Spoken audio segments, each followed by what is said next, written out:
నమస్తే, welcome to YOYO TV. AP CM Chandrababu తెలంగాణలో కూడా తెలుగుదేశం పార్టీని యాక్టివ్ చేయాలని చూస్తున్నారు. రాష్ట్రంలోనే కాకుండా కేంద్రంలో కూడా కీలకంగా టీడీపీ ఉంది.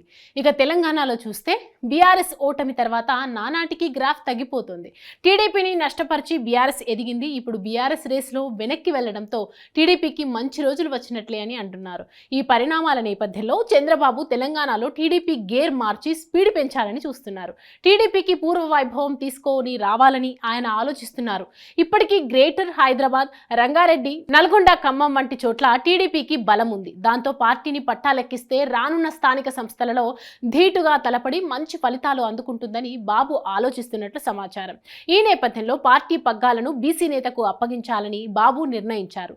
తెలంగాణ టీడీపీలో మొదటి నుంచి ఉంటూ పార్టీని నమ్ముకున్న వారికే ప్రాధాన్యత ఇవ్వాలని ఆయన భావిస్తున్నారు. మధ్యలో వచ్చి పార్టీలో చేరి హడావిడి చేసిన కాసాని జ్ఞానేశ్వర్ మధ్యలోనే వెళ్లిపోయారు. దాంతో బాబు పార్టీలో దశాబ్దాలుగా ఉంటూ వచ్చిన బీసీ నేత అరవింద్ కుమార్ గౌడ్ కి పార్టీ పగ్గాలు అప్పగిస్తారు అని అంటున్నారు. ఆయన ఎవరో కాదు, మాజీ హోంమంత్రి, ఉమ్మడి ఏపీలో టీడీపీలో చక్రం తిప్పిన దేవేందర్ గౌడ్ కి స్వయాన మేనల్లుడే. బలమైన బీసీ నేతగా బాబుకు వీర విధేయుడిగా ముద్రపడిన అరవింద్ కుమార్ కి పార్టీ బాధ్యతలు అప్పగిస్తే తెలంగాణలో సైకిల్ దూసుకుపోతుందని బాబు భావిస్తున్నారట.